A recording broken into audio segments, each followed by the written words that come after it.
mother or father to a gathered family, and the schoolrooms where they have inculcated wisdom and morals and patriotic feeling in American, and especially in America when it has developing, they are focusing on patriotical feelings.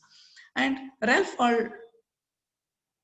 Emerson is also occasionally included in this group, as well as the name Fireside Poet is derived from the popularity their writing was source of entertainment for families gathered around the fire at home.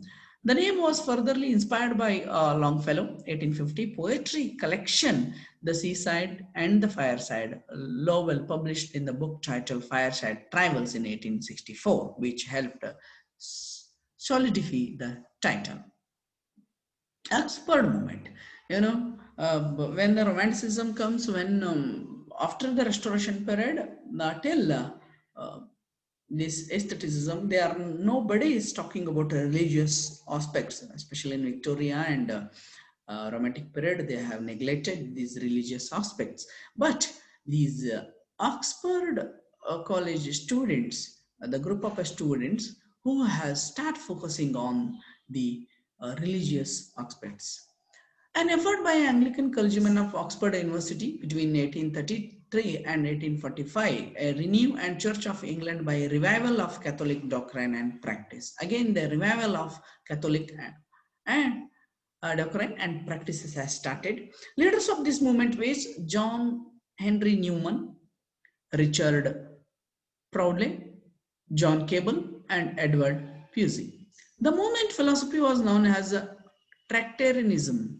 After its series of publication, the tracts from the time published from the 1832 to 1841. Tractarians were also disparalyzing, referred to a new minutes before 1845, and Puseites. After two prominent Tractarians, John Henry Newman and Edward Pusey. Other well-known Tractarians include John Cable, Charles Marriott, Richard Proud, Robert Wilberforce, Isaac William, and William Palmer. But when you should remember the five names importantly. Oxford movement leaders: John Henry Newman, Richard Hurrell Froude, John Cable, and Edward Pusey. The realism, till that, the literature is changing day by day on that time. So realism is introduced in the 19th century. Realism was the aesthetic movement that emerged in France in the 1840, around the 1848 revolution. Realistic rejected romanticism, which had dominated French literature and art since the early 19th century. They have rejected the romantic ideas.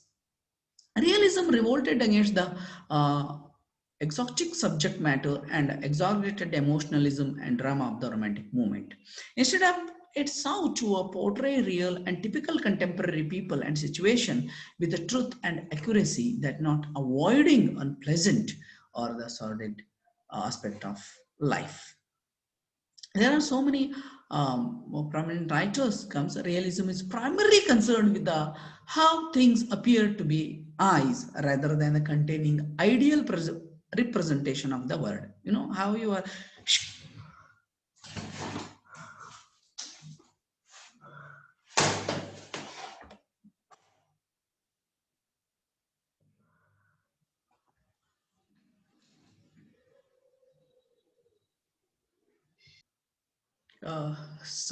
Sorry guys.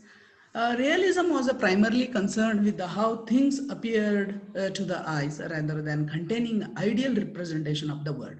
The chief exponent of realism was Gustave Courbet, John Millet, Honor Daumier, and Jean-Baptiste Camille Corot. Imagism, yeah, one of our very important period, movement started in 20th century, which is the doctrine and poetic practice of small but influential group of American and British poets calling themselves imagist or imagist between 1912 and 1917. Led by the first by Ezra Pound, and then after his defection to a organism by M.E. Lowell, the group rejected the most 19th century poetry as Claude Warburg and aimed instead at a new clarity and exactness in the short lyric poem. Influenced by the Japanese haiku and partly by ancient Greek lyric and images, cultivated consciousness, concision, and directness, building their short poems around single images. They also preferred looser cadence to a traditional regular rhythm. Apart from the found, the Lowell, the group also included Richard Allington, Hilda Doolittle, F.S. Plint, D.H. Lawrence, Ford Maddox, and William Carroll Williams.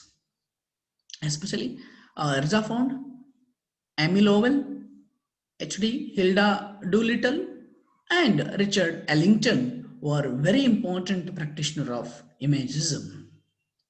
The Rhymers Club. The Rhymers Club is also an important club movement started in literature. A group of London based male poets, especially male poets, founded in 1890 by W.B. Yeats and Ernest Rice. Originally not much more than a dining club, produced anthologies of poetry in 1892 and 1894.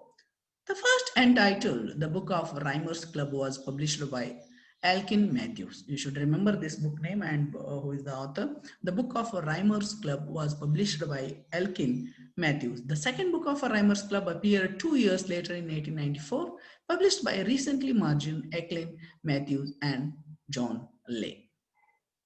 They met at the London Club and the street and domain room of the Cape Royal. The member of the club shifted over the years but included John Davidson, Ernest Dawson, Eldon Ellis, George Arthur Green, Arthur Cecily Hillary, Herbert Horn, Lionel Johnson, Richard Gallineau, Victor Blair, Ernest Redford, Ernest Wright, T.V. Ralston, Arthur Simons, John Todhunter, Oscar Wilde, and W.B. Yeats. Yeats later referred to many of these poets as the tragic generation. After these movements, Auden Group has started. You all know that W.H. Auden is one of a very important poet of America. A group of British and Irish Irish writer. A group of British and Irish writer active in 1930 that included W. H. Auden, Louis MacNeice, Cecily Davis, Stephen Slender, Christopher Isherwood, and sometimes Edward Upward and Rex Warner. They were sometimes called simply the 30s poet. Okay, the Auden group is also called as the 30s poets. Although many newspaper articles and few books appeared about the Auden group, the existence of the group was essentially the journalist myth and convenient fable for the poets and novelists who were approximately the same age, who had been educated at the Oxford and Cambridge, who had not even who had known each other at different times and had more or less left wings views.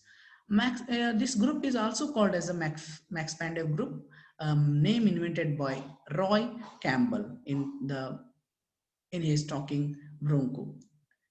To designate a composite figure made of by four poets, Louis MacNeice, Stephen Spender, W.H. Auden, Cecil Day Lewis. Okay. Harlem Renaissance, another moment. Till that, we are reading only about the British literature and American literature, where Harlem Renaissance is about a black movement started in America. An intellectual, social, and artistic explosion entered in Harlem, New York, spanning in 1930s. At the time, it was known as the Neo Negro movement, named after the Neo Negro at 1940 anthology edited by Ellen Locke. Ellen Locke has written one of her work, the New Negro. That's why it is also called as the New Negro movement. In the zenith of this flowering of Negro literature at James Weldon, Johnson preferred to call the Harlem Renaissance took place between 1924 when Opportunities, a journal of Negro life, hosted a party for blank writers where many white publishers were attending, and 19 29, the year of the stock market crash and the beginning of the Great Depression. When the Great Depression started, all the writers, black writers especially, they have migrated to a Harlem place where the Harlem Renaissance has started.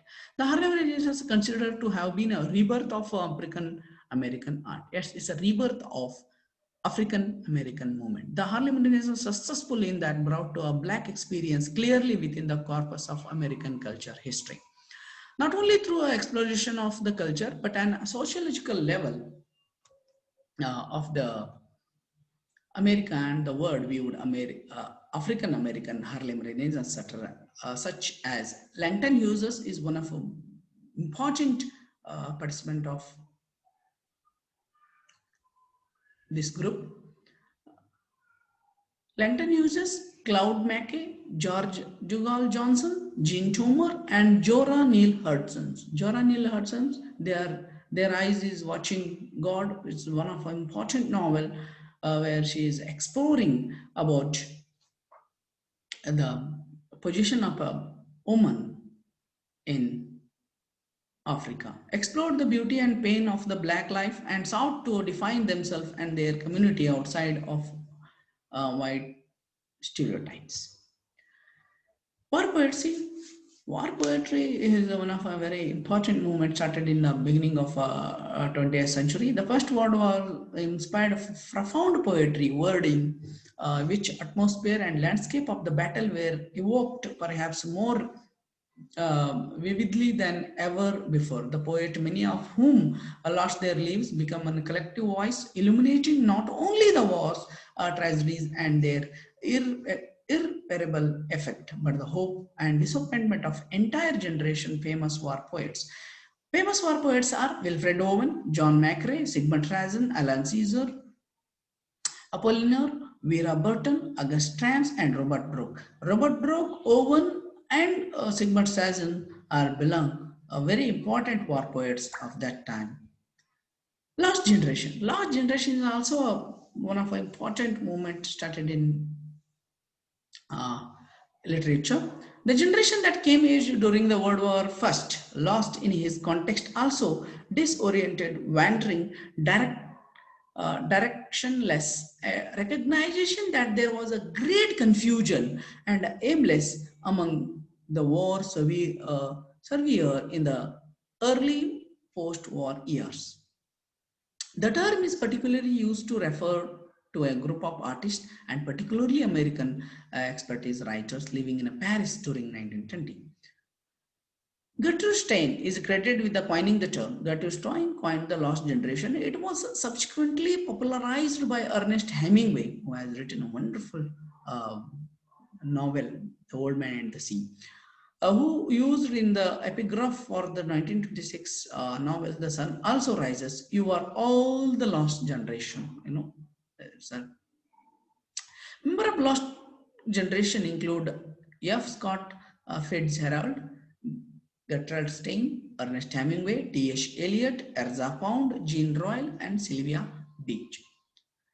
Bloomsbury Group is also another very important group of 20th century. A group of associated English writers, intellectual, philosophers, and artistic in half of the 20th century, including Virginia Woolf, John Kenyon, E.M. Foster, and Leighton Strachey. These four are the founding members of Bloomsbury Group: Virginia Woolf, John Keynes, E.M. Foster, and Leighton Strachey. This loose collective of friends and relatives was closely associated with the University of Cambridge for a men and King's College from a woman, and lived, worked, or studies together near Bloomsbury, London.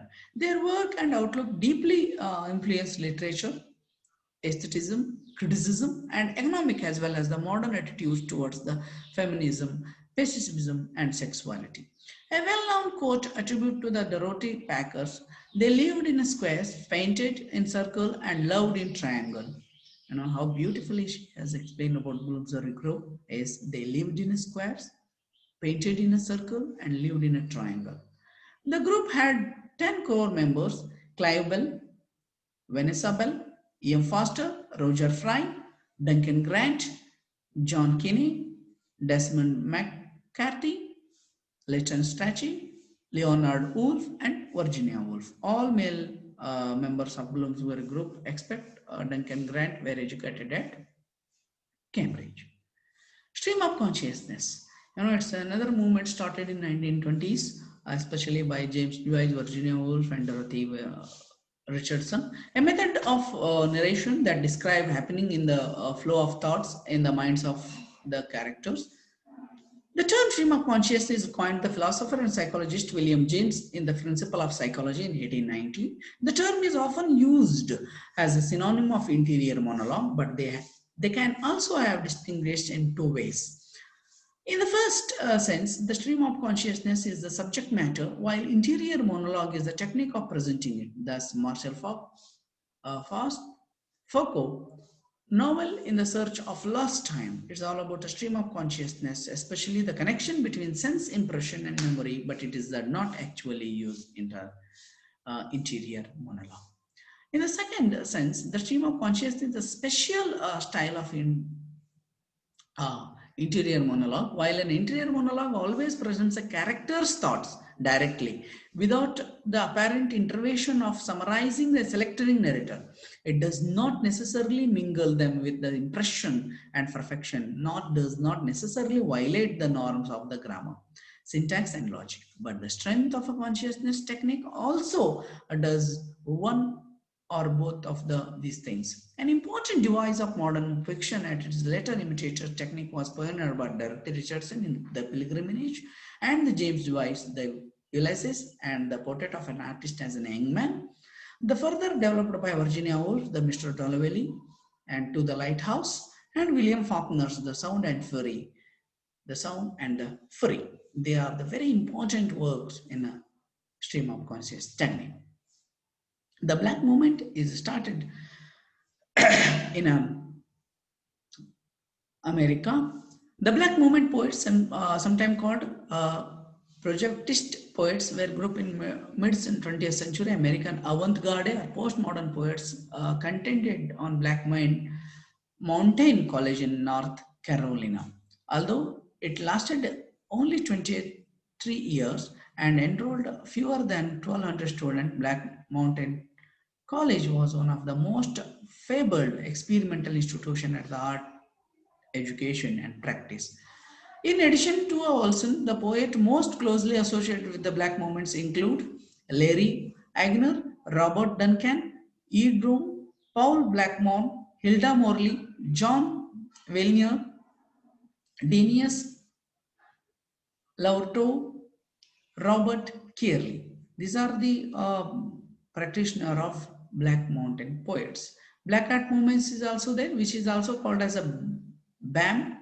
The Black Art Movement was the name given to a group of political motivated black writers, and the most practitioner of this thing is Chicago, Ilson, Detroit, Michigan, and San Francisco. In 1969, Robert Christmas and Nathan Hare established the Black Scholar with the first scholarly journal promote Black studies within academia. The movement began to fade when Baraka and the other leading members shifted from the Black nationalism to Marxism in the mid-1970s. A shift alienated many who had previously identified that the movement. Additionally, Baraka, Nikhil Giovanni, Gil Scott, Heron Maya Angelou's, James Baldwin achieved a cultural recognition and economic success at their work began to be celebrated by the white mainstream. Existentialism is also one of a group comes in a 20th century. A current of in European philosophy distinguished by its emphasis on lived human existence, although it has an important procedure in a Danish theologian source Kierkegaard in the 1840. It is the impact of fully felt only in the mid-centuries in the France, Germany. The German philosopher Martin Heidegger and Karl Jasper prepared some of the group in the 19th century, 1930. The more influential work of Jean-Paul Sartre, the other French existentialist called Simone de Beauvoir, Albert Camus, and Maurice Pontes. The theater of reality. It is a very important movement started in 20th century, a form of generally associated with the Antonio Artaud. Artaud, who briefly a member of Surrealist movement, outlined his theories, the theatre and its double. The theatre of reality can be seen as a break from traditional Western theatre and the means by which artists assault the sense of the audience. Artaud work have been highly influential on artistic including John Genet, Peter Brook, and Romeo Catalucci. In 1926, the association with the surrealist playwright Roger Vickran, Artaud founded the Theatre of Alfred Jarry, the only produced non-realistic drama. Theatre of Reality is a form generally associated with Antin Artaud. Epic theater. The epic theater is also coined by the Erwin Piscator, a theoretical movement arising in the early 20th or mid 20th century from the theories and practice of the number of a theater practitioner who responded to a political climate of the time through the creation of new political things. Epic theatre is not meant to refer to a scale or a scope of the work, but rather the form of its take. They are focusing on a form of things like formalism. Epic theatre emphasizes on audience perspectives and the reaction to the piece through a variety of technical that deliberately cause them to an individual engage in a different ways. The purpose of epic theatre is not to encourage an audience to suspend their disbeliefs, but rather than force them to see their word as it is. Suspend their disbeliefs. You know, this word especially comes in suspension of disbeliefs by St. Coleridge, where we have to suspend all your ideas while you are reading literature. Here they are telling they should not be a suspend of their disbeliefs. They should see what is there in the world. Famous practitioner of this, Erwin Piscator, Weidlimar Mayakovsky, Meyerhold, Bertolt Brecht. Bertolt Brecht is also comes in a epic theatre. Bertolt Brecht is one of a prominent uh, writer of epic theatre. Angry Young Man Group, it's a group come in 1950, especially John Osborne and Kingsley Amis, who has writing about their angry, ang ideas. A group of mostly working and middle class British playwrights and novelists who become prominent in 1950. The group leader figures including John Osborne and Kingsley Amis. The phrase was originally coined by the Royal Court Theatre press officer in order to promote Osborne's 1956 plays Look Back in Anger. Look Back in Anger is one of a great drama published in 1956.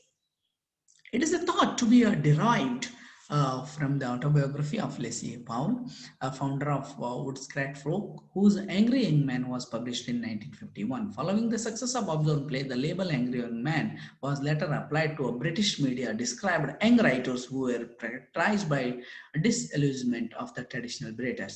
We'll see who are the other writers. You know, the term always empires began to have less meaning over the years, and literary to whom it was originally applied become more divergent and mainly of the dismissed and labeled and useless associated writers.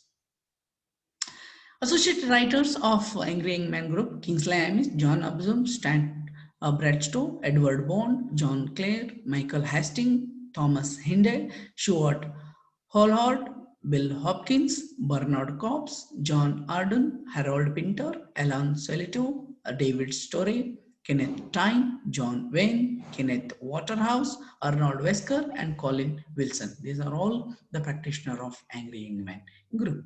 The Theatre of Absurd is also a very important group that comes in 1950, which is they are questioning about existence of our life. The term derived from existentialism by Albert Camus and applied in a modern sense of human purposelessness and universe without meaning or value. Many 20th century writers of prose fiction have stressed the absurd nature of human existence. Notably, instances of are the novel and stories of Franz Kafka, especially the trial. In that, it was a character face alarmingly incomprehensive predicaments suddenly the trial is important work. The critic Martin Ising led the praise Theatre observed in 1961 to refer number of dramatists of 1950s, led by Samuel Beckett and Eugenio Ionesco, whose work evoked the absurd by amending local logical form, character, and dialogue together in realistic illusion. The classical work of absurd theatre is Beckett's Waiting for Godot in 1952, which is revised some of the conviction of Cowling and practice to represent the impossibility of the purpose, action, and a paralysis of human aspiration. The other dramatist associated with the theatre of absurd theatre is Edward Albee, Jean Genet, Harold Pinter, Havel, and N.F. Simpson. They are the important practitioner of absurd theatre. Samuel Beckett, John Ionesco, Edward Albee, Jean Genet, Harold Pinter, and N.F. Simpson are the important writers. The Beat generation is also a very important movement in English literature, a literary movement started by the group of authors who explored an influential American culture and political in the post-war era. The bulk of their work has published and popularized throughout the 1950s. The central element of Beat culture or the rejection of a standard narrative values, making a spiritual quest or exploration of American and eternal religious and rejection of materialism, explicit portrayals of human condition, experimentation with the uh, psychedelic drug and sexual revelation and exploration. Ellen Glenberg Howell, William Boris Naked Lunch, and Jock Carey's On Road among the best known example of Beat generation. Both Hall and Naked Lunch were focused on obscurity trial that ultimately helped the liberalization of publishing in the United States. Confessional poetry. It's also another important movement comes in English literature, an autobiographical mode of verse that reveals the poet personal problems with the unusual frankness. In 1959, M.L. Rosenthal first used the term confessional in a review of Robert Lowell's life studies entitled Poetry as Confession.